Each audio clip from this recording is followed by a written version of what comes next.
Le vamos a dar la palabra ahora a don Nicolás Domínguez, cuyo perfil, sus antecedentes profesionales y de estudios y laborales y experiencia se las va a dar a conocer el diputado Manuel Rodríguez.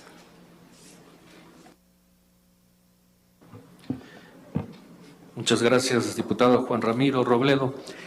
Nicolás Domínguez es licenciado en Física por la UNAM, tiene maestría en Física por la misma casa de estudios y es doctor por la Universidad de Texas. Es vicepresidente de la Sociedad de Ingenieros Hispanos Profesionales, Society of Hispanic Professional Engineers, listado en la revista El Mundo del Petróleo como uno de los 100 líderes más influyentes del sector energía de México. Ha sido invitado por el Senado de la República a participar en el debate histórico sobre la reforma energética el 3 de julio de 2008, miembro del Subcomité de Eficiencia Energética en el Transporte de la Comisión Nacional para el Ahorro de Energía. Adelante, doctor Nicolás Domínguez, tiene usted 10 minutos para hacer su ponencia. Buenas tardes. Es un honor y un placer para un servidor, profesor investigador de la UAM Azcapotzalco y antes de eso colaborador en el Instituto Mexicano del Petróleo y anteriormente en el Laboratorio Nacional de Oak Ridge, uno de los laboratorios del Departamento de Energía de Estados Unidos, en donde realicé estudios de máquinas experimentales de fusión nuclear y llegué a ser el asistente técnico del director de desarrollo de tecnologías de energía y medio ambiente. Es para mí un honor hablar ante esta soberanía. Muchas gracias por su invitación. Debido a que la electricidad es indispensable, el sector eléctrico representa un gran negocio. Por eso, desde finales del siglo XIX, llegaron a México compañías privadas a producir electricidad. La función social de las compañías ha sido aumentar las ganancias de sus accionistas, y en México el Estado tuvo que intervenir en defensa de los consumidores desde el Porfiriato. Desde 1937, con la CFE, se avanza en la electrificación del país porque a las compañías privadas no le interesaban las zonas pobres, porque no era negocio. En 1960, López Mateos nacionaliza la industria eléctrica ante la presión constante de los privados por aumentar las tarifas y a su falta de inversión para continuar con la electrificación. Solo el Estado podía generar, conducir, transformar, distribuir y abastecer la electricidad para el servicio público. Pero desde 1992 se permite a privados la generación de electricidad en esquema de productores independientes, de autoabasto y otras modalidades, en contra de lo que señalaba la Constitución. ¿Cómo llegamos a la reforma de 2013? Esa es una pregunta muy inteligente. Los felicito, diputados. Desde finales del siglo pasado, muchas compañías privadas han diseñado esquemas para desregularizar o privatizar el sector eléctrico en el mundo por medio de estafas, y a eso le llaman modernización.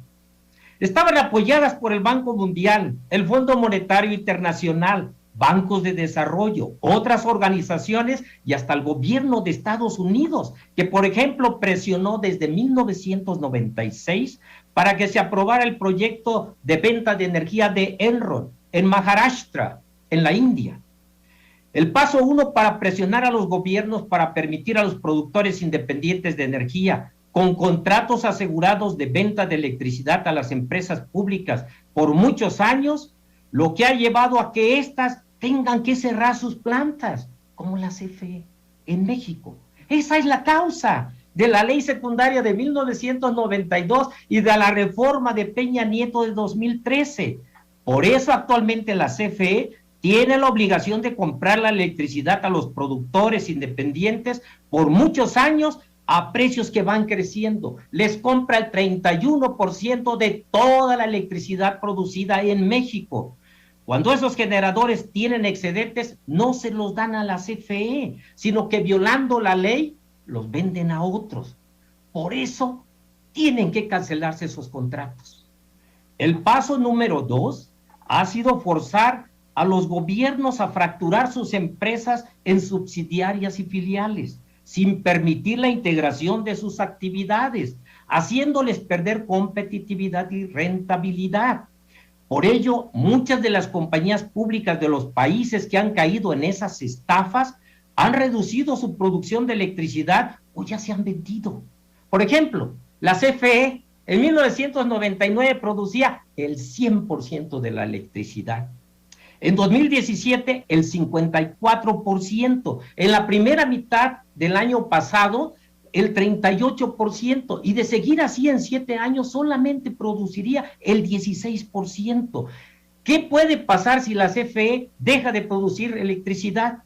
Lo de España, que no tiene empresas públicas de generación, una planeación de generación deficientes, privados que quieren más ganancias y otras cosas, que han ocasionado que mucha gente ha tenido que usar velas, como en México antes de que existiera la CFE, y que aparte tiene que decidir entre pagar la luz y comer.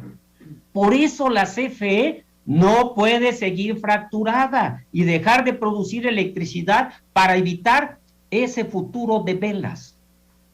El paso número 3 ha sido llevar a las empresas públicas a la bancarrota y luego forzar a los estados a venderles partes de ellas como chatarra.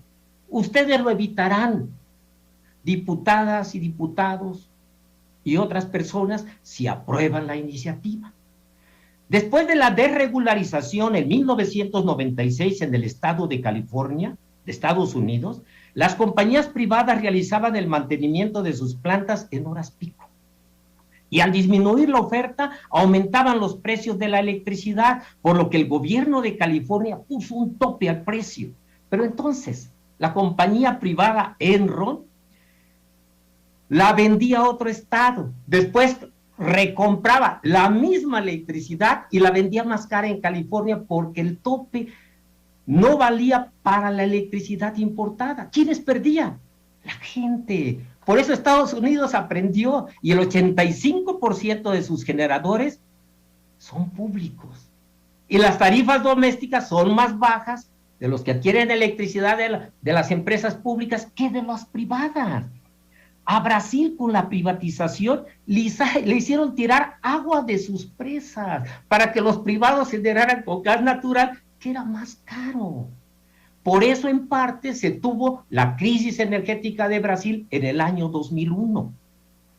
En México, para corregir ya una planeación eficiente, las funciones de la Comisión Reguladora de Energía y de la Comisión Nacional de Hidrocarburos se tienen que ir a la Secretaría de Energía y el Centro Nacional de Control de Energía a la CFE. En los países estafados, la desregulación o privatización resultó en pobreza, desempleo, precios altos, corrupción y apagones, mientras las ganancias de las compañías se exportaban a otros países. En algunos se realizó por el apoyo de partidos políticos a través de sobornos y por funcionarios que al término de sus mandatos se volvieron empleados de esas compañías transnacionales. O sea que los reguladores después estuvieron sirviendo en las compañías que regulaban. Aquí en México tenemos antecedentes de eso, desafortunadamente. Por ejemplo, Felipe Calderón y Georgina Kess, expresidente y exsecretaria de Energía, sirvieron a Iberdrola. La base de la estafa fue que aseguraban que los precios de la luz bajarían porque las compañías privadas competirían entre sí, que no ha sido verdad. En México, 10% de las privadas controlan el 40% de la generación privada. A las privadas no les gusta la competencia, por eso hacen fusiones y adquisiciones de otras. En México su competencia es la CFE, que la subsidia con cientos de miles de millones de pesos cada año. Además, se aseguraba que los productores independientes usarían fuentes muy limpias, como sol y viento, pero los productores independientes llegaron con sus máquinas, con sus generadores de gas natural, que eran más rápidas de construir y más baratas. ¿Cuál mejor tecnología, por favor? Eso generaba ganancias más rápidas y más grandes. La reforma energética de 2013 se basó en los mismos engaños y fracasó. Subieron los precios de la luz y es insostenible. La base de sus leyes se ha diseñado en otros países. Es muy claro. Y no es creación de nuestros funcionarios neoliberales. Estos solo las adaptaron, dañando al sistema eléctrico nacional y a su gente, lo que no sorprende, dado los ejemplos que ya les he dado. La gran mayoría de los contratos de autoabastecimiento se usan para vender electricidad a clientes disfrazados de socios, haciendo de esta manera lavado de electricidad, que parece ser un negocio creativo, pero que al hacerlo violan la ley. Por eso es que este tipo de generación se tiene que cancelar. Se alega que los privados perderían sus inversiones de 44,000 millones de dólares y que para evitarlo nosotros tenemos que perder la de nosotros, es decir, la CFE, aunque no perderían nada, porque no se expropiaría ni un metro de cable.